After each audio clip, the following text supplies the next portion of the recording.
I wanted to do a little video and I was gonna do a live, but I don't think I can do the questions and stuff right now. I mean, you're more than welcome to comment or whatever, and when I get my brain together, I'll answer.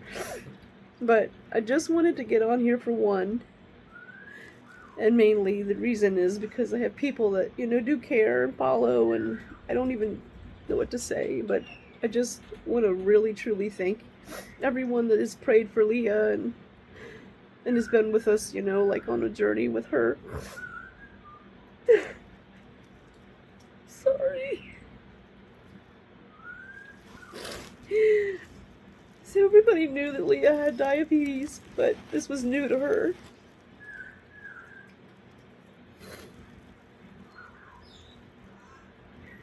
It's just started really about a year and a half ago. Actually, it started right around the time, like I've said a million times, when all this FWC crap started and the monkeys had to stay at our old house and separated from us. They were very stressed out, and I guess that is what initiated this whole thing, because we've never had an issue with her blood sugar before, or any of them.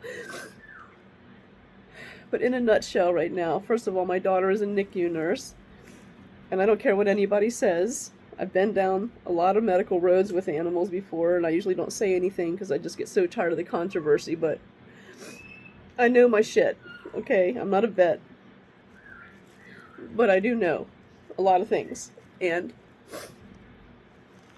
Saturday morning, Leah woke up and she ate her oatmeal and she was fine. She was just a little off. And then by Sunday morning, Saturday night she got really sick. Sunday morning we ended up taking her to the vet. Or afternoon. It takes us 2 hours to get there. But in a nutshell, her blood was at like 350, which is high. And she was in ketosis. So Sunday, the plan was, when I couldn't get a hold of anybody, that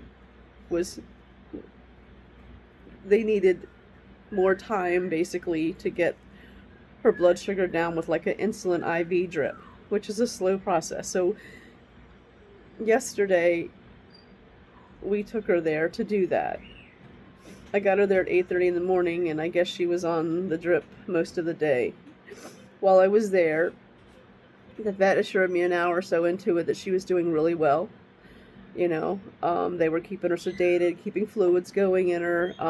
They did not intubate her, just kind of through gas. So I rode over to see Ezra. And I left over to see Ezra. It was about an hour away at 2 o'clock to come back. I should have never left the office. But I got caught in a 2.5 hour backup, some accident on I-4. So I got there at the vet at 6. And apparently she had been done since a little after 4, and they said that she was in her crate and was doing well, and they explained to me that, she did really well yesterday, her vitals, everything were good, that she was just going to be a little drunk and goopy for, a couple hours probably after I got her home because of being under sedation for so long. And I blame myself because I should have taken her out of the crate at the vet. But I was in such a hurry, just wanted to get her home and hold her. And I knew if I took her out of the crate, while she was so drunk, I probably could have put her back in. Normally, I cannot get her in a crate. So I usually have them after a procedure, just put her in. And then that way, the 2-hour drive home, she's sleeping. Or resting, and I can focus, because I hate that whole area up there in Tampa and St. Pete and all that. Traffic just kills me. So anyway, I got her home and I went to pull her out of her crate, and she was limp, and I could see her breathing wasn't right, and her heart rate it felt like her little heart was just going to come out of her chest.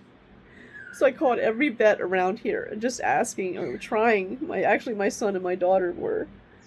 We jumped in the truck and just started to head towards Port Charlotte to the emergency vet, because they're the only ones that are open. And even though they don't do monkeys, I knew they could probably at least give her some oxygen and maybe get her stabilized. But they wouldn't even let my daughter finish, on the phone. They just kept saying they don't do monkeys, they don't do monkeys. And everybody's just, humanity sucks. So we ripped into the fire department right here in Punta Gorda. And the firemen jumped, they all jumped in right away and put oxygen masks on her. with helping her, and it did help. She started to come back. They took her blood level. It was still a little high. It was like 130 something, which their blood runs about the same as humans. Her heart rate was incredibly high. Her oxygen level was a little low, but once they put the little mask on her, and hell, we held her there and got her stretched out, she started to wake up a little bit more, and started acting like she normally has in the past when she came out of sedation. So Colonial Vet in Fort Myers called back and said, hey, we don't do primates, but if you can get her down here, we'll at least get her some oxygen and try to stabilize her and contact one of the vets that we know that does primates, and we'll see what we can do to help you. So when she started looking better and, being a little more alert and everything and trying to cling to me, we thanked the firemen and we jumped in the car and we started to head there, which was like a 40-minute drive. But we didn't even get 2 blocks. And Leah all of a sudden started breathing heavy again, and then she made like a gurgling noise, and then she like stretched her little body out like she was stretching like she does in the morning, and she made the squeal, and then she just went limp. And her little heart stopped, and I started trying to give her CPR. We turned around and went back to the fire department. And they laid her on the table. My daughter arrived there. She said when she got there, they had intubated her successfully. Her lungs were good. And they were trying everything, but we just couldn't bring her little heartbeat back. I think her heart just couldn't take it, and I think she had been struggling for oxygen for so long, for hours, that I didn't know it.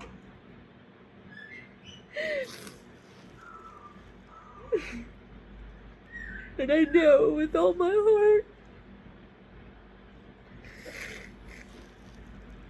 if I would have taken her at that crate, if I would have taken her out of that crate at the vet, and see how bad she really was, and just stay there for a couple hours more with oxygen on her, that she'd still be here.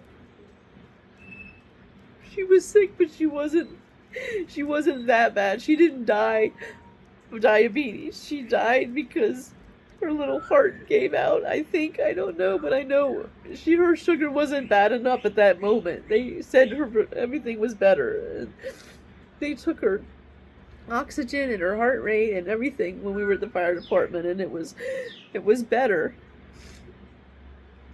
So we wrapped her in a little blanket, and I just held her in my arms. I just didn't want to let go. I just didn't want to let go. And poor Levi, come here, buddy. He's just been crying for her and pacing.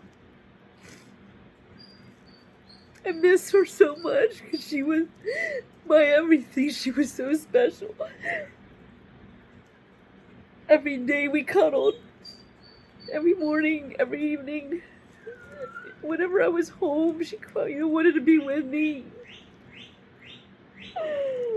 9 years every day of loving her. They're like children. She was so special. I'm gonna have a necropsy done because I want to know what exactly happened. And I'm sure there's a lot of people that have lost their babies, and they know.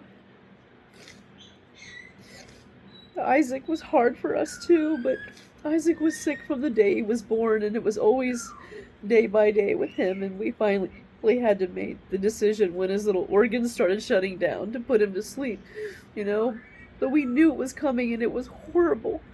But this was so sudden.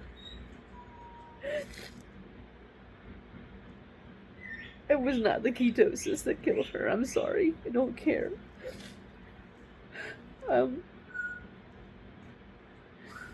$2,500, a bag full of medicine, hours on the road, and my little girl's still gone. I don't know how I'm gonna get through this. I really don't. Please pray for us. Pray for little Levi. And I'm so angry too. You know, a police officer had to come last night and do a report, I guess. I don't know why. At the fire station. And next thing you know, the phone rings and it's the inspector, Mia, from FWC, wanted to talk. I was so angry. Because I feel like almost 3 years ago when this whole thing started, our life was starting to fall back into place. And FWC just destroyed it. Not all of them. There's some good people in there, don't get me wrong, but they know who they are. This was all unnecessary. Levi and Leah could have been here. They would have never had to go through the stress. And just... I blame some of this on them. I really do.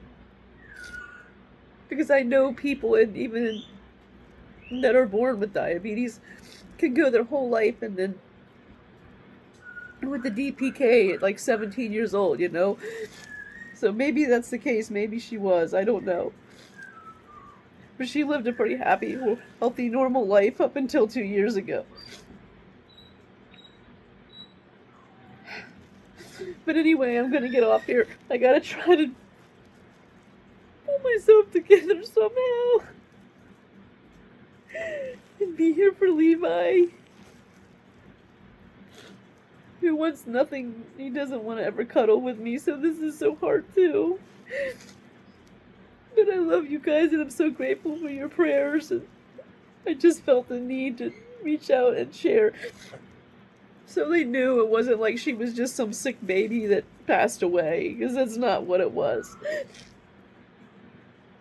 Yes, she had diabetes, but I honestly feel with everything in my heart, if she would have been kept overnight somewhere, monitored, or even just if I would have pulled her out of the crate and stabilized, you know, I kept oxygen on her and got her more alert, more stabilized, then she would be here this morning.